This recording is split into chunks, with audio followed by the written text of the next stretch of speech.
నా పేరు పరుచూరి రాజేంద్ర బాబు, ఏఐవైఎఫ్ రాష్ట్ర ప్రధాన కార్యదర్శి. ఈరోజు ఆంధ్రప్రదేశ్ రాష్ట్ర ప్రభుత్వం ప్రకటించినటువంటి డిఎస్సి నోటిఫికేషన్ని పోస్ట్పోన్ చేయాలని, పరీక్షను పోస్ట్పోన్ చేయాలని ఎన్నికల సమయంలో కూటమి ప్రభుత్వం యోగాలం పాదయాత్రలో నారా లోకేష్ గారు ఇచ్చినటువంటి హామీ ప్రకారం పరీక్షా సమయాన్ని 90 రోజులకి పొడిగించాలని, అదేవిధంగా వయోపరిమితి పెంచి జిల్లాకి ఒకే పరీక్ష నిర్వహించాలని చెప్పేసి ఈరోజు డిఎస్సి అభ్యర్థులతో విజయవాడ ధర్నా చౌక్లో ధర్నా కార్యక్రమం నిర్వహించడం జరుగుతూ ఉంది. ఈరోజు అభ్యర్థుల తరపున అఖిల భారత యువజన సమైక్య ఏఐవైఎఫ్గా మేము ఒకటే రాష్ట్ర ప్రభుత్వాన్ని కోరుతా ఉన్నాం. మీరు యోగాలం పాదయాత్రలో కానీ ఎన్నికల సమయంలో కానీ చంద్రబాబు గారు కానీ అదేవిధంగా లోకేష్ గారు కానీ నిరుద్యోగ అభ్యర్థులందరికీ న్యాయం చేస్తాము, డిఎస్సి నోటిఫికేషన్ విడుదల చేస్తామని చెప్పేసి తొలి సంతకం చేసినటువంటి 11 నెలల తర్వాత డిఎస్సి నోటిఫికేషన్ హడావిడిగా విడుదల చేసినటువంటి పరిస్థితులు ఉన్నాయి. సుమారుగా 7 సంవత్సరాల నుంచి డిఎస్సి నోటిఫికేషన్ వెలువడకపోవడంతో అనేక మంది అభ్యర్థులు వయోపరిమితి మించిపోయి పరీక్షకి అర్హతగా పొందేటటువంటి పరిస్థితులు ఉన్నటువంటి నేపథ్యంలో మేము వయోపరిమితి పెంచుతామని చెప్పేసి ప్రకటించారు, కానీ అది ప్రకటనలకే పరిమితమైంది తప్ప వయోపరిమితి పెంచలేదు. 47 సంవత్సరాలకు వయోపరిమితి పెంచాలని చెప్పేసి మేము ఈరోజు నిరుద్యోగుల పక్షాన మేము కోరుతా ఉన్నాం. అదేవిధంగా ప్రతి జిల్లాకు ఒక పేపరు పెట్టాలని చెప్పేసి ఇంతకుముందు నిబంధన ఉంది. ఇంతకుముందు జరిగినటువంటి డిఎస్సి ఎగ్జామినేషన్స్ అన్నీ కూడా అదే పద్ధతిలో జరిగినాయి. ఈరోజు ఆ పరిస్థితి లేకుండా నార్మలైజేషన్ పేరుతో అనేక రకాలుగా అభ్యర్థులను ఇబ్బంది పెట్టడానికి ప్రయత్నాలు జరుగుతూ ఉన్నాయి. అదేవిధంగా టెట్కి సంబంధించి 6 నెలలలోపు టెట్ ఎగ్జామ్ అయిపోయిన తర్వాత మళ్ళీ ఎగ్జామ్ నిర్వహించాలి అనేటువంటి నిబంధనలు ఉన్నప్పటికీ ఇప్పుడు జరిగేటటువంటి డిఎస్సికి టెట్ నిర్వహించకపోవడం వల్ల అనేక మంది అభ్యర్థులు ఇబ్బంది పడుతూ ఉన్నారు. 2023 నుంచి 25 వరకు బీఈడీ డిఈడీ చేసినటువంటి అభ్యర్థులు చాలామంది కూడా టెట్ రాసేటటువంటి అవకాశం లేక ఈరోజు వచ్చినటువంటి నోటిఫికేషన్లో ఎగ్జామ్ రాసేటటువంటి పరిస్థితులు కోల్పోతూ ఉన్నారు. కాబట్టి రాష్ట్ర వ్యాప్తంగా వేలాది మంది డిఎస్సి అభ్యర్థులు ఈ పరీక్ష రాసేటటువంటి అవకాశం కోల్పోతున్నటువంటి పరిస్థితుల్లో రాష్ట్ర ప్రభుత్వం వీరి గురించి ఆలోచన చేయాలని, వీరికి న్యాయం చేస్తూ 47 సంవత్సరాలకు వయోపరిమితి పెంచాలని, జిల్లాకు ఒకటే పేపర్ ఉండాలని, అదేవిధంగా టెట్ అవకాశం కల్పించాలని చెప్పేసి మేము రాష్ట్ర ప్రభుత్వాన్ని కోరుతా ఉన్నాం. ఈరోజు ఉదయం మేము సంబంధిత అధికారులు మంత్రుల దృష్టికి కూడా ఈ విధంగా అభ్యర్థులు వచ్చారని చెప్పేసి మాట్లాడడం జరిగింది.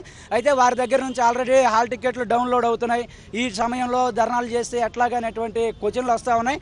ఇప్పటికీ అనేక చోట్ల అనేక సార్లు ఇదే వేదిక మీద నుంచి కూడా అనేక ధర్నాలు చేశాము. నిరుద్యోగుల పక్షాన చివరి క్షణం వరకు పోరాడడానికి ఏఐవైఎఫ్ ముందుకు వచ్చిందని చెప్పేసి సందర్భంగా తెలియజేస్తూనే ఇప్పటికైనా రాష్ట్ర ప్రభుత్వం స్పందించాలని రేపు సోమవారం రోజు అన్ని జిల్లాల్లో కూడా కలెక్టరేట్లకి వినతిపత్రాలు ఇచ్చి, కలెక్టర్లకి సంబంధిత అధికారులకు కూడా వినతిపత్రాలు ఇచ్చి సమస్యను ప్రభుత్వం దృష్టికి తీసుకెళ్లడానికి ఏఐవైఎఫ్గా మేము పోరాటం చేయడంతో పాటుగా నిరుద్యోగులకి డిఎస్సి నోటిఫికేషన్లో న్యాయం జరిగేంత వరకు అఖిల భారత యువజన సమైక్య ఏఐవైఎఫ్ వారి పక్షాన పోరాడుతుందని చెప్పేసి సందర్భంగా తెలియజేస్తా ఉన్నాం. సార్, నా పేరు విజయలక్ష్మి అండి. నేను వైజాగ్ డిఎస్సి ఆస్పిరెంట్ని. నేను ఇప్పుడు ఫ్రెండ్స్ అందరూ మాట్లాడారు ఏజ్ గురించి, అన్నిటి గురించి. కానీ నేను ఒకే ఒక ప్రశ్న అడుగుతున్నాను సార్. ఎస్సీ ఎస్టీ అట్రాసిటీ అంటే ఏంటి సార్?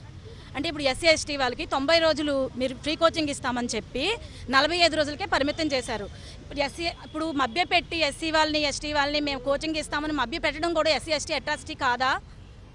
మరి ఫ్రీ కోచింగ్ ఇచ్చి 45 రోజులకే పరిమితం చేసి 90 రోజులకి మీకు అనుకూలమైన వాళ్ళకి డబ్బులు ఇస్తున్నారు కదా సార్. మరి ఇది అన్యాయం కాదా సార్? సీఎం చంద్రబాబు నాయుడు గారు అంటే ఒక బ్రాండ్ అండి. డిఎస్సి ఇస్తారు, ప్రతిసారి కూడా నోటిఫికేషన్లు ఇస్తారు, 2 నోటిఫికేషన్లు ఇస్తారు కనీసం అని అనుకున్నాం. ఇప్పుడు కూడా నోటిఫికేషన్ ఇచ్చారండి, రాగానే సంతకం పెట్టారు. తర్వాత అందరూ చెప్తున్నారండి నవంబర్ నెలలోనే మీకు ఇచ్చేసాం, సిలబస్ ఇచ్చేసామని. సిలబస్ ఇచ్చారండి, కానీ నోటిఫికేషన్ ఇచ్చారండి? ఎస్సీ వర్గీకరణ అని చెప్పి తీసుకెళ్లారు. మరి ఆ పరిస్థితి ఏంటి సార్? ఎస్సీ వర్గీకరణ అన్నారు. 7 ఏళ్ల నుంచి మేము ఎదురు చూస్తున్నాం సార్ డిఎస్సి కోసం. ఇప్పుడైనా ఇస్తారో ఎవరో? వర్గీకరణ అని నెట్టేశారు, మళ్ళీ తర్వాత ఇంకేం నెట్టేస్తారో, ఇంకేమి అవకతవకలు జరుగుతాయో అని మా బాధ మాకు ఉంటుంది కదా సార్. నాలాంటి వాళ్ళు చాలామంది ఉన్నారు సార్. 1 రోజు 2 రోజుల్లో కూడా ఏజ్ లాస్ అయిపోయిన వాళ్ళు ఉన్నారు సార్. మీరు కనీసం 47 సంవత్సరాలకి ఏజ్ పెంచండి సార్. టెట్ అనేది నిర్వహించాలి కదా సార్. డిఎస్సి ముందు ఎప్పుడు కూడా సంవత్సరం అయింది సార్ నోటిఫికేషన్ ఇవ్వక. టెట్ అనేది నిర్వహించాలి కదా సార్, అది కూడా నిర్వహించట్లేదు. ఇప్పుడు హడావుడిగా డిఎస్సి పెట్టేస్తున్నారు. గ్రూప్ 2 కూడా అంతే చేశారు. ప్రిలిమ్స్ క్వాలిఫై అయిన వాళ్ళందరూ మెయిన్స్లో మాత్రం ఉద్యోగాలు చాలామంది తక్కువ మందికి వచ్చాయి. అది ఏ రకంగా రిజల్ట్ ఇచ్చారో కూడా మాకు తెలియదు. ఇంకొకటి సార్, అందరూ అంటున్నారు డిఎస్సి గురించి మీకేం తెలుసు, చదువుకోండి అంటున్నారు సార్. ఇంట్లో అందరినీ ఎవరు పోషిస్తారండి? 7 ఏళ్ళ తర్వాత వచ్చే నోటిఫికేషన్ సార్ ఇది. ఏమన్నా అడిగితే రాజకీయం చేస్తారు, మీరు వైసీపీయా ఇలాగని రాజకీయం చేస్తారు. మేమేం రాజకీయ పార్టీలు కాదండి, మేము నిరుద్యోగ పార్టీ మాది. మేము నిరుద్యోగులం అండి. మా బాధ అర్థం చేసుకుని ఇప్పటికైనా ఏజ్ లిమిటేషన్ పెంచండి. ఇంకొక మాట సార్, పీఈటీలు ఉన్నారు సార్. పీఈటీలకి 2018లో పీఈటీ నోటిఫికేషన్ ఇచ్చారండి. 2024లో జగన్మోహన్ రెడ్డి గారు పీఈటీ అని తీసేసి ఎస్ఏపీడీ అని పెట్టారు. అదేంటి సార్ ఇప్పుడు వాళ్ళనే మీరు ఫాలో అవుతున్నారు, మీరు కొత్తగా ఏం చేస్తున్నారు సార్? అమ్మఒడి అన్నారు సార్, ఇప్పుడేమో తల్లికి వందనం అంటున్నారు. గవర్నమెంట్ స్కూల్స్లో ఎలా పెరుగుతారు సార్ పిల్లల్ని? ప్రైవేట్ విద్యా వ్యవస్థలకి తల్లికి వందనం కూడా ఇస్తుంటే గవర్నమెంట్ స్కూల్స్ వాళ్ళకే ఇవ్వండి సార్. అవేమీ లేదు, ఎవరికైతే వాళ్ళకి ఇచ్చేస్తామంటున్నారు. గవర్నమెంట్ స్కూల్స్లో స్ట్రెంత్ ఎలా పెరుగుతుంది, టీచర్లు ఎలా పెరుగుతారు సార్? అప్పుడు ఈ నార్మలైజేషన్ వల్ల చాలామంది లాస్ అయిపోతున్నారండి. ఇప్పటికే 3 చనిపోయారు, ఇంకొక అబ్బాయి కర్నూలు అబ్బాయి ప్రాణాపాయ స్థితిలో ఉన్నాడు. వీళ్ళందరికీ ఎవరు సార్ క్వశ్చన్ చేసేది? సార్ ఒక విగ్రహం కూలిపోతే ఎవరో కొట్టేశారు అని విగ్రహాల గురించి వచ్చి ధర్నాలు చేస్తారు. డిఎస్సి అభ్యర్థులు చచ్చిపోయారు సార్, విగ్రహాన్ని మళ్ళీ కట్టుకోవచ్చు. డిఎస్సి అభ్యర్థులు చచ్చిపోయిన వాళ్ళని తిరిగి బతికించగలరా అండి ఎవరన్నా సరే? ఇది నేను ఎవరినైనా సరే సార్, సీఎం గారికి కానీ, ఎడ్యుకేషన్ మినిస్టర్ గారికి కానీ, డిప్యూటీ సీఎం గారికి కానీ నేను అందరినీ క్వశ్చన్ చేస్తున్నాను సార్. ఇది చచ్చిపోయిన వాళ్ళ ప్రాణాలు మీరు తిరిగి తీసుకురండి సార్, మాకు డిఎస్సి పోస్ట్పోన్ చేయొద్దు. అప్పుడు సార్ ఇంకొక మాట సార్, ప్రశ్నిస్తా అని చెప్పి మాతో ఓట్లు వేసుకున్నారు సార్. ఒక సుభాష్ చంద్రబోస్ అనేసుకున్నాం, మేము భగత్ సింగ్ అనేసుకున్నాం, డిప్యూటీ మినిస్టర్ గారు పవన్ కళ్యాణ్ గారు. ఇప్పుడు మీ ప్రశ్నించే గొంతు ఏమైపోయిందండి? అంటే పర్మిషన్ తీసుకోవాలా సార్ ప్రశ్నించాలంటే మీరు ఎవరిదన్నా? మాకు అర్థం కావట్లేదు.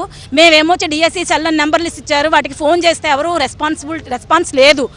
ఈవెన్ ఎవరైనా ఫోన్ ఎత్తితే వాళ్ళు ఇష్టం వచ్చినట్టుగా మాట్లాడుతున్నారు, మీ అప్లికేషన్ నెంబర్ అంతా అని భయపెడుతున్నారు సార్ అందరినీ. ఇప్పుడు కూడా రాలేకపోవడానికి కారణం ఏంటంటే ఎవరి సమస్యలు వాళ్ళకు ఉన్నాయి సార్. మొదటగా నాది అనంతపూర్ జిల్లా. అయితే ప్రభుత్వం విడుదల చేసినటువంటి ఈ మెగా డిఎస్సి అంటున్నారు. దీన్ని అనంతపూర్ జిల్లా వాసులైతే ఖచ్చితంగా ఇది మెగా డిఎస్సి కాదు, డగా డిఎస్సి.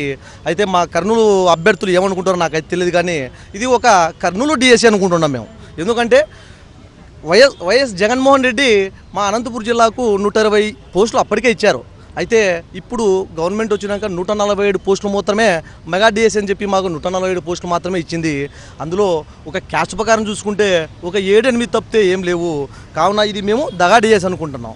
అయితే రెండోది, డిఎస్సి అభ్యర్థులు ఎంత చెప్పినా కూడా పోస్ట్ పోన్ చేయకుండా ఈ మహానాడులో మొన్న మేము బీసీ పక్షపాత పార్టీ, ఎస్సీ పక్షపాత పార్టీ అంటున్నారు. కానీ అయితే మా అనంతపూర్ జిల్లాలో తనకల్లు మండలంలో ఒక గిరిజన దళిత విద్యార్థి, అంధ విద్యార్థి చనిపోవడంతో డిఎస్సి అభ్యర్థి ఒక 3 లక్షలు అప్పు చేసి కోచింగ్లకు పెట్టి ఎటూ కాని పరిస్థితుల్లో మానసిక అసమర్థతతో చనిపోవడం జరిగింది. అదేవిధంగా నిన్నటి రోజు కర్నూలు జిల్లా విద్యార్థి గుండెపోతుతో హాస్పిటల్లో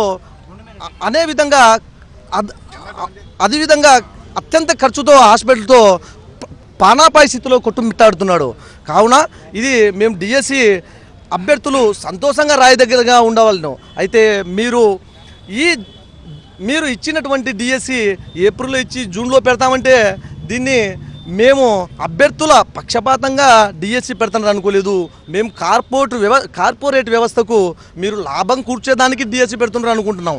ఎందుకంటే మేము అడిగేది మీరు 6 నెలలు పోస్ట్పోన్ చేయండి, ప్రశాంతంగా చదువుకొని ఉద్యోగాలు ఎవడికి ఇష్టం వస్తే వాడు కొట్టేసుకుంటాడు. అయితే మీరు ఏం చేస్తున్నారు? ఏప్రిల్లో నోటిఫికేషన్ జూన్లో పెడితే డిఎస్సి అభ్యర్థులు అయిపోతానే ఆ చైతన్య నారాయణ స్కూళ్ళల్లో టీచర్లు షార్టేజ్ వస్తుంది. కావున మీరు దీనికి వాళ్ళకు ఒత్తాస పలుకుతున్నారు, కార్పొరేట్ వ్యవస్థకు మీరు లాభం చేకూరుస్తున్నారు కదా. మా డిఎస్సి అభ్యర్థుల మనోవేదన ఎవరు పట్టించుకున్న పాపాన పోలేదు. కావున ఇప్పటికైనా ప్రభుత్వం దయదలిచి విద్యార్థుల మనోభావాలు, ఆత్మస్థైర్యం దెబ్బతినకుండా వారి గత కాలం నుంచి ఈ డిఎస్సికి ప్రిపేర్ అయ్యే వాళ్ళు కేవలం అట్టడుగు వర్గాల ఎస్సీ, ఎస్టీ, బీసీ అభ్యర్థులే ఎక్కువగా. అయితే ఈ విద్యార్థులు కొన్ని 7 సంవత్సరాల నుంచి అనేక లక్షల అప్పులు చేసి కోచింగ్ సెంటర్ల బారిన పడి వాళ్ళ జీవితంలో కూడా నాశనమై జీవితం ఎండగడుతున్నారు. అయితే మీరు ఈ బలగు బలహీన వర్గాల అభ్యున్నతి ధ్యేయంగా ఉన్నప్పుడు మీరు ఖచ్చితంగా అనంతపూర్ జిల్లా మిగతా 4 జిల్లాల విద్యార్థులకు కనీసం మినిమం పోస్టులు మంజూరు చేసి ఆ విద్యార్థుల అభ్యున్నతికి పాటుపడాలని మీకు మా మీడియా తరపున ప్రభుత్వానికి విజ్ఞప్తి చేస్తున్నాం సార్. నా పేరు శ్యామ్ అండి, నేను ప్రకాశం డిస్టిక్ నుంచి వచ్చాను ఇక్కడికి. అయితే డిఎస్సి అభ్యర్థుల సమస్యలు ఏంటంటే ఇయర్గా 2 సార్లు టెట్ పెట్టాలండి, ఒక్కసారి కూడా ఈ సంవత్సరం టెట్ పెట్టలేదు. అలాగే 90 డేస్ టైం ఇవ్వాలండి, ప్రెజర్ తట్టుకోలేక 40 డేస్ ఇవ్వడం వల్ల ఇప్పటికే 3 చనిపోయారు సార్.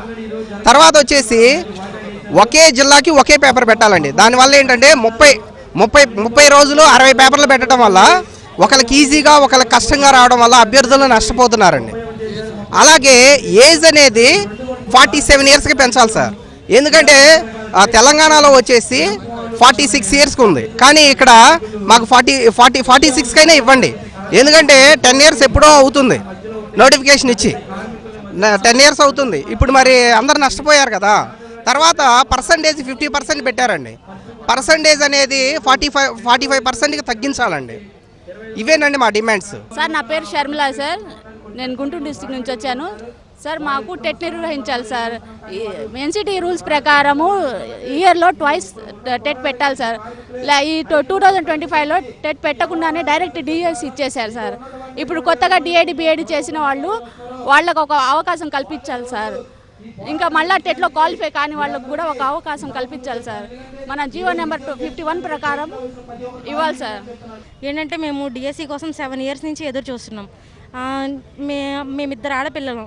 మా చెల్లికి పెళ్లి చేసి నేను జాబ్ తెచ్చుకున్న తర్వాతే పెళ్లి చేసుకుంటానని చెప్పి ఇంట్లో ఫైట్ చేసి ఓట్లు కూడా మా ఇంట్లో అందరితో వేయించి మరి నేను సార్ని అయితే గెలిపించుకున్నాము. మరి మాకైతే న్యాయం చేయాలి. టెట్ ఎగ్జామ్ అయితే కండక్ట్ చేయాలి సార్. చాలామంది పిల్లలు ఇప్పుడే రివీల్ అయ్యి వచ్చారు, వాళ్ళందరూ టెట్ అడుగుతున్నారు. వాళ్ళందరి కోసం టెట్ అయితే కావాలి. ఒకే జిల్లా ఒకే పేపర్ కావాలి. నార్మలైజేషన్ అయితే రద్దు చేయాలి. చాలామంది ఇక్కడ కూర్చుని ఏడుస్తున్నారు, కాళ్ళు కూడా పట్టుకున్నారు ఎమ్మెల్సీ సార్ది వాళ్ళది. అయితే 47 సంవత్సరాల ఏజ్ పరిమితి అనేది పెంచాలి సార్. వాళ్ళందరూ రోడ్ల మీదకి వచ్చి ఏడుస్తా పిల్లల్ని అందరినీ వదిలేసి తిరుగుతున్నారు సార్.